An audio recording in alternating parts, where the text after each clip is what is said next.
Let's talk about quotients of rings by ideals.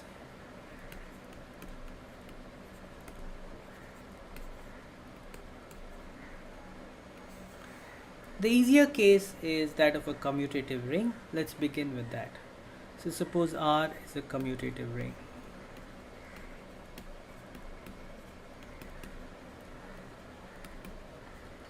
Okay, remember when R is a ring, then R comma plus is an abelian group. Okay, and what you can do is you can take the quotient of R by an ideal. So let I be an ideal of R. So what's an ideal? It's a subset of R which uh, is a subgroup of R plus, the abelian group R plus, but also it has a property that if you take an element of I and multiply it by any element of the ring, the product is again an element of I. But now this point is that I is a subgroup of R.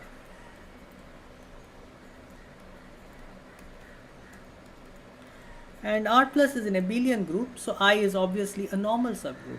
Every subgroup of an abelian group is normal. So the quotient ring is defined as follows.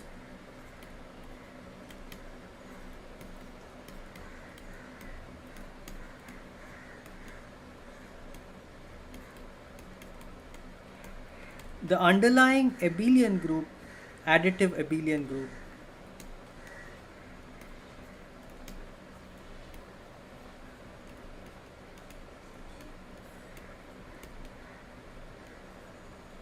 is just the quotient group R mod I.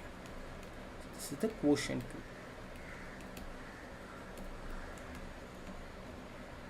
What does this really mean? So its elements are cosets of I, left cosets or right cosets. They are the same. So an element of R mod I is x plus I. So the form x plus I. X plus the set of all elements that can be written as x plus an element of I. This is a coset of I and this is an element of R mod I. And now we need to define the sum of two cosets, x plus I plus y plus I. And here we follow our rule for taking quotients of groups. And so this is just going to be x plus y plus I.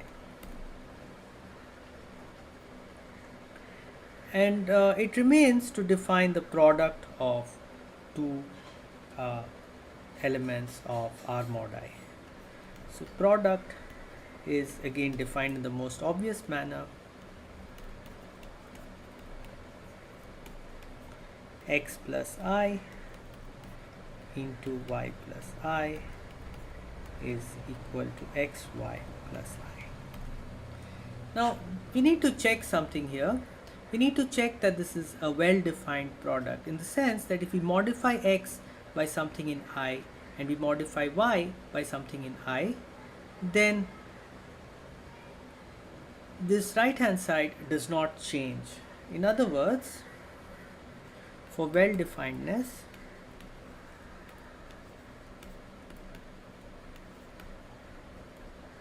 need to check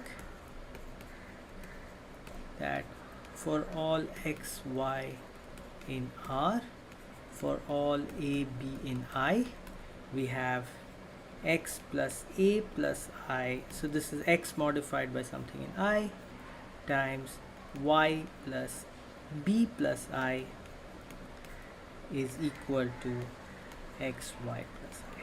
So the product does not change if we use different representatives of the same cosets. But let's look at this left hand side. So this by definition is x plus a into y plus b plus I. But that is xy plus xb plus ay plus ab plus I.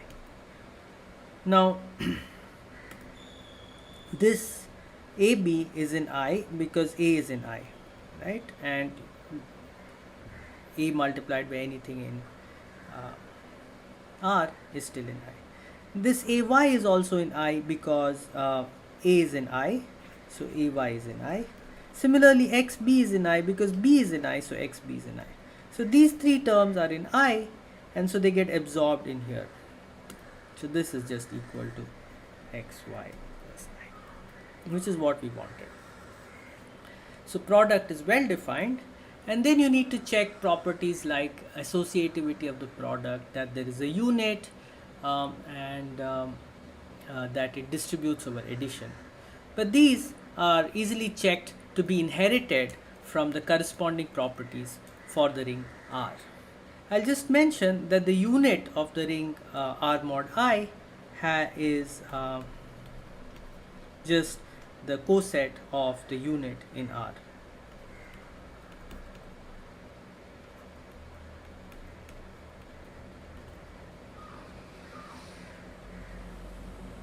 The only issue is when I is actually equal to R. When I is equal to R, then R mod I is trivial, and then this ring cannot have a unit. Some basic results about properties of ideals and what they mean for the quotients of rings by those ideals. So firstly, let's recall the definition of a prime ideal. Definition. So again, R is a commutative ring. An ideal I of R is said to be a prime ideal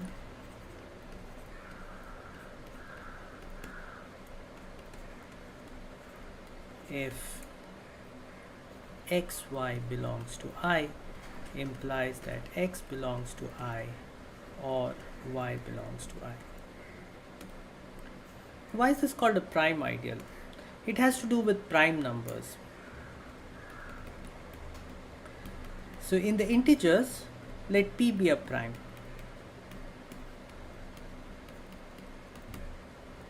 Then consider the ideal p. So if xy belongs to p, so this is just the multiples of p, positive and negative multiples of p.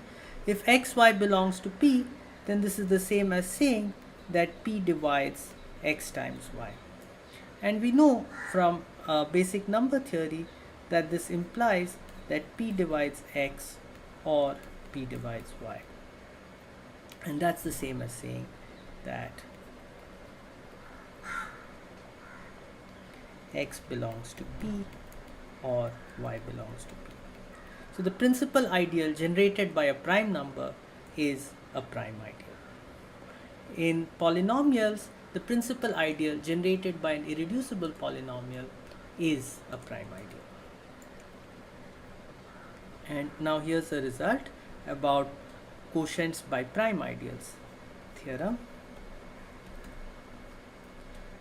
R mod I is an integral domain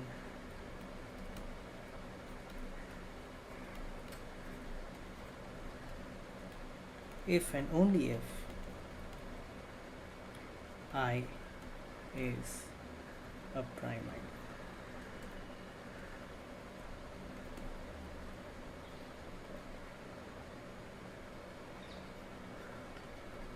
Proof. So let's prove that suppose I is a prime ideal. Let's prove that way first. So suppose I is a prime ideal, and suppose so we want to show that R mod I is an integral domain. So let's take two elements of R mod I. So we want x plus I times y plus I. If this is equal to 0 in R mod I, that means it's equal to just I itself, then that means that in fact this is an if and only if. This happens if and only if. Well, by definition this is xy plus I, so if and only if xy belongs to I. And since I is a prime ideal, this implies that x belongs to I or y belongs to I, which implies that x plus I is 0 in R mod I, or y plus I is 0 in R mod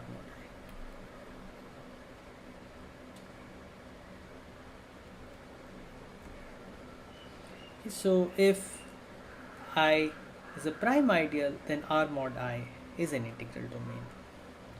Conversely, if R mod I is an integral domain,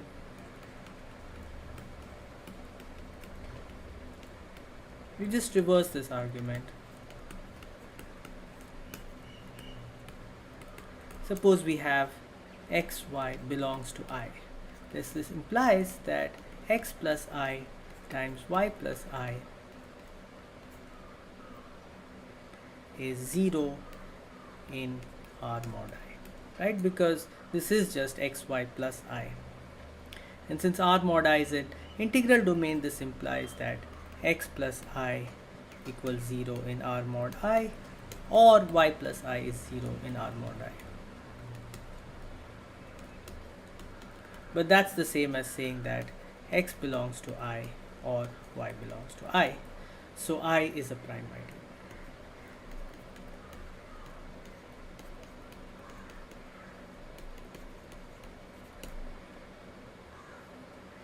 Okay. So there's another kind of ideal called a maximal ideal.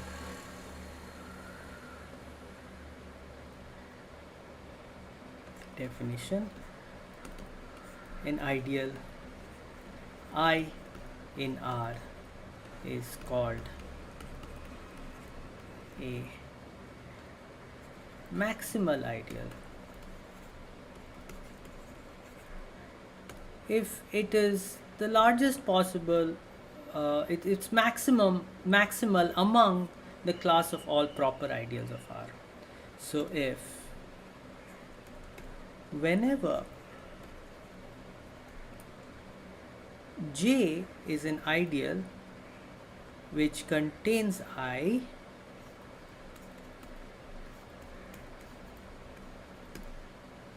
J is an ideal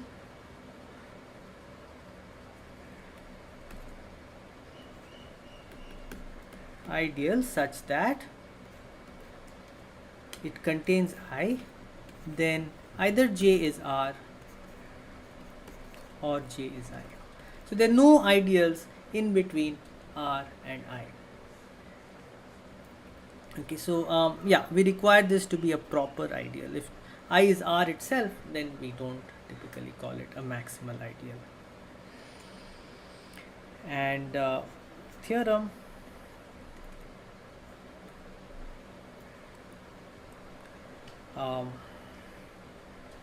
I is a maximal ideal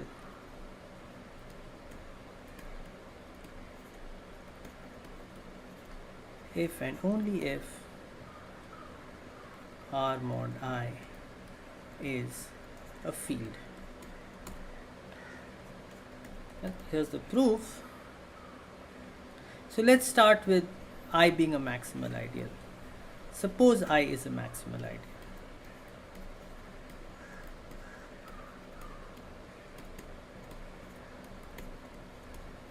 Now I want to show that any non-zero element of R plus I has a multiplicative inverse in R mod I. So let's take an element x plus I in R mod I. So x plus I is not equal to 0 in R mod I, means that x does not belong to I. Right? So it's an if and only if. So if x is not in I. So now consider the ideal J equals all elements of the form Rx plus A, where R belongs to R and A belongs to I. It's not difficult to see that J is again an ideal. So this is an ideal exactly of this form. J contains I. And it is contained in R. But notice that J also contains the element X, but x is not in I. So that means J properly contains I. So this implies that J is equal to R. In particular, the unit of R belongs to J. So that means that we can write Rx plus A equals 1 for some R in R and A in I. But that's the same as saying that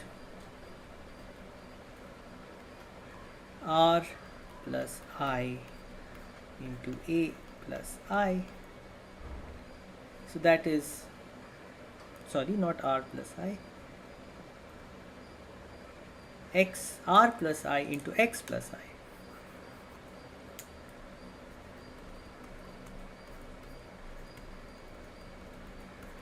This is equal to 1 plus I.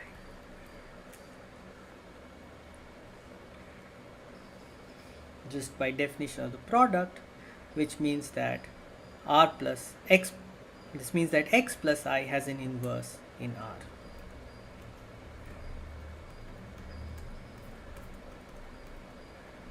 Namely R plus I.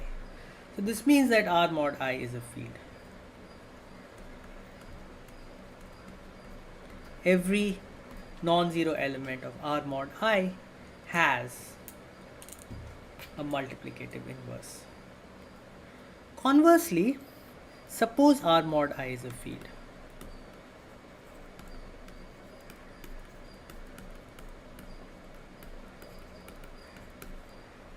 I want to show that every ideal of R that contains J is either I or R. So suppose J is an ideal that properly contains I and is contained in R. I want to show that J is actually equal to R. But then what you do is you look at the image of J in R mod I. So what I'm saying is you look at J plus I. So this is the set of all elements of the form J plus I, where J belongs to J. This is a subset of R mod I, and in fact it turns out that J plus I is an ideal in R mod I. In fact, it's a non-zero ideal. Why?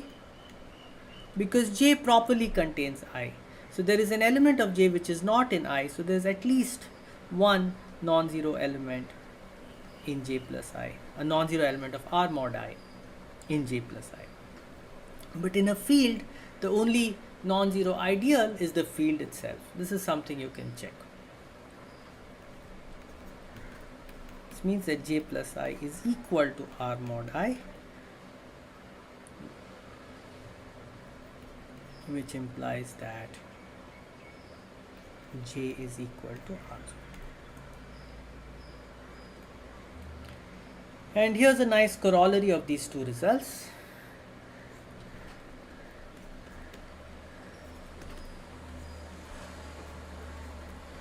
Every maximal ideal is a prime ideal. The reason for this is every field is an integral domain. Let's look at some examples of ideals which are prime but not maximal. Now if you look at the integers, the only ideal that is prime but not maximal, 0 is a prime ideal. This is just because the integers themselves form an integral domain. But it's not maximal because ideals of the form, well, it is contained in lots of ideals. All the other ideals of Z contain 0.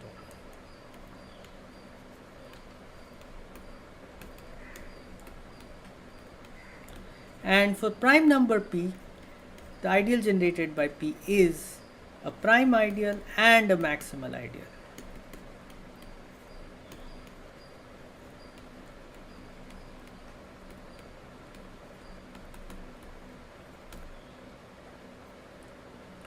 The only ideal larger than p is z itself.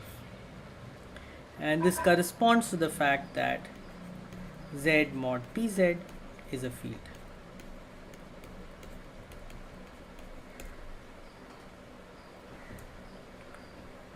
Okay, so it turns out that in the integers, most ideals are prime ideals.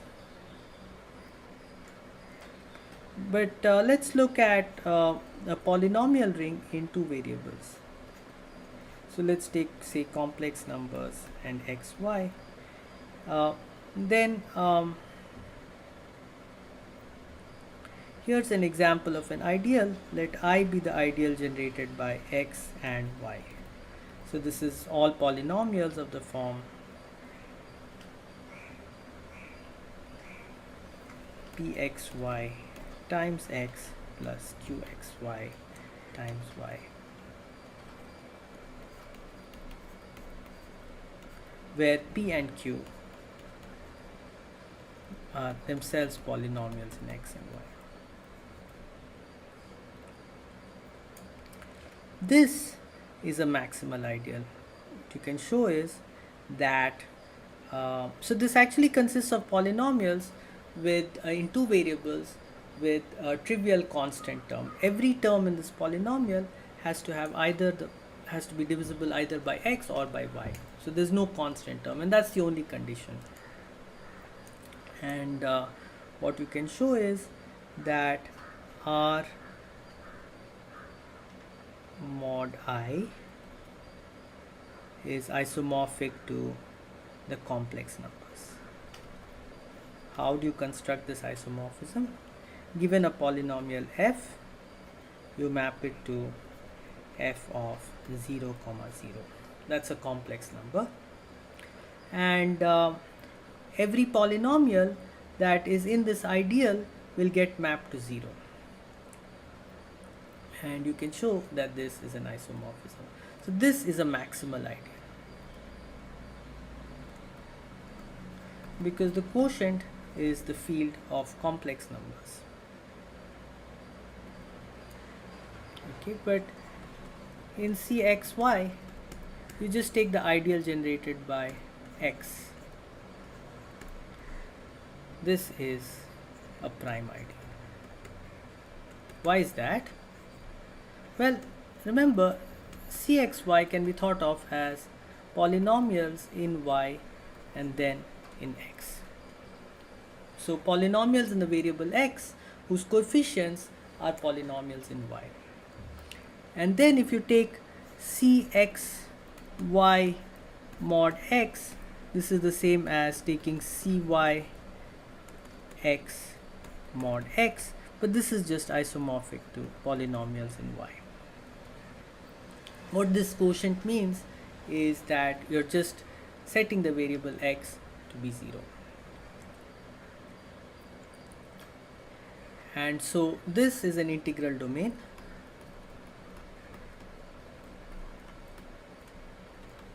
So the ideal x is a prime ideal, but this is not a field, so it's not a maximal ideal. In fact, this ideal x is contained in the ideal x comma y, which is contained in Cxy. When we take quotients in non-commutative rings, we need to be a little more careful. So let's try doing the quotient process which we did for commutative rings in the case of a non-commutative ring and see what goes wrong. So now suppose R is possibly non-commutative.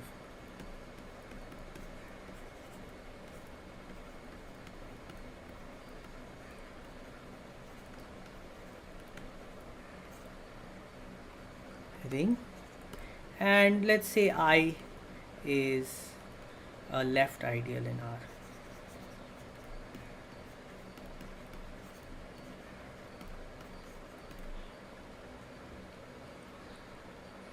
that would mean that I is a subgroup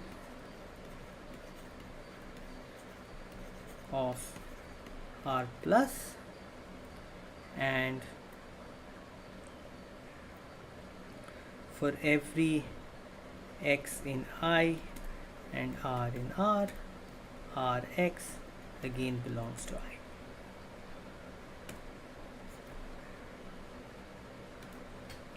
Now I want to define a ring structure on the additive quotient group R mod I. So let's try to define a ring structure on R mod I. So we do this: x plus I into y plus I is equal to xy plus I. We need to check if this is well defined. Okay, so is this well defined?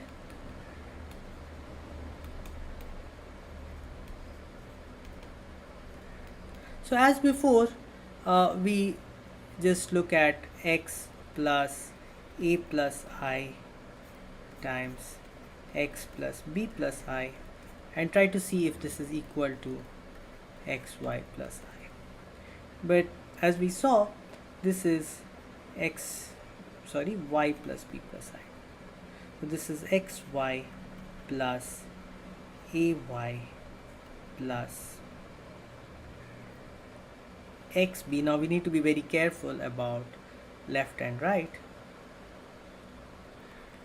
Plus, and then we have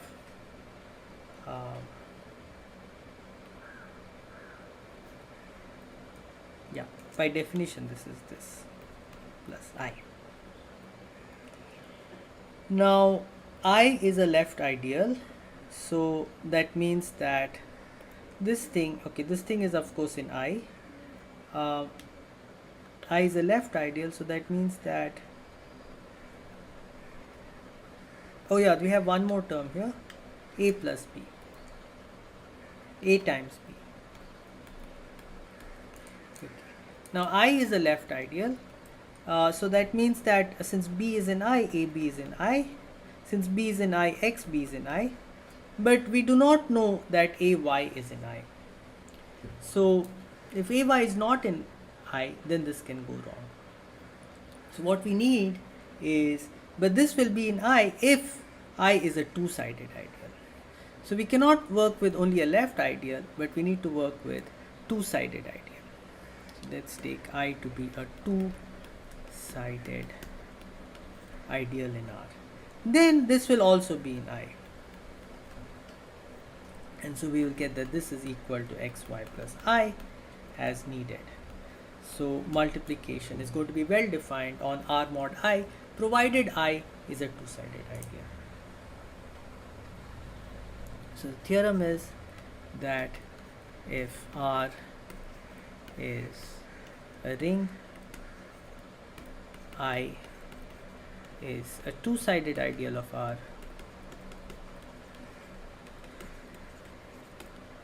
then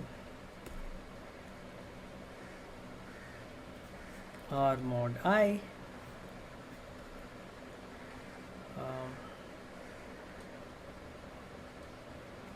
has a ring structure with multiplication given by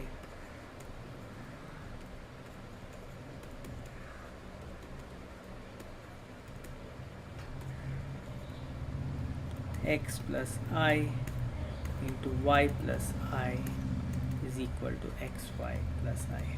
Again, you need to check that this multiplication product, this product structure satisfies all the axioms for a ring, and I'm not going to do all those steps. It's fairly straightforward. The main point is that this product is well defined only when I is a two-sided ideal, and that's what you need to take quotients of rings. Let us look at an example of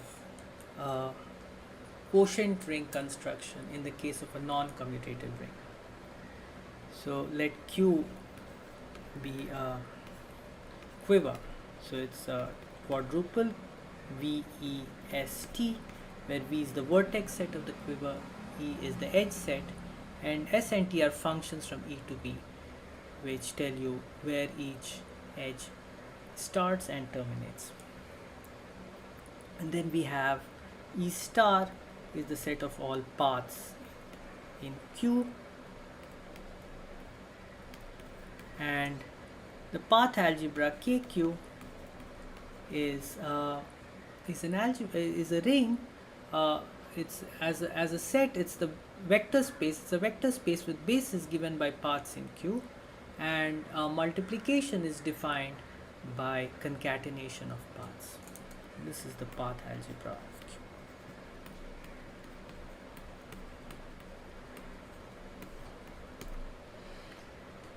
Now, what I had mentioned earlier and left for you to check was that if you define n to be the span of P in E star such that the length of P is positive, then n is a two-sided ideal.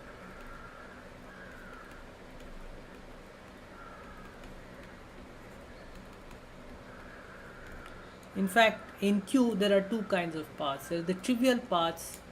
So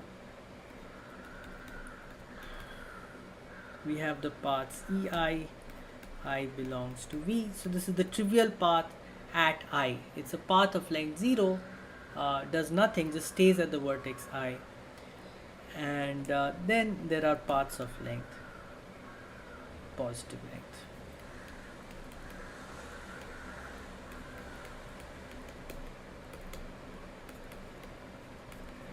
So KQ has a vector space over K. This is n that's spanned by paths of positive length, and then it's the direct sum over all I belongs to V K E I.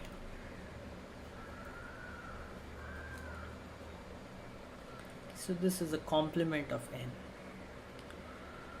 And this, therefore, we can define isomorphism from KQ mod n, just a linear map, to KEI using this decomposition. Get projection map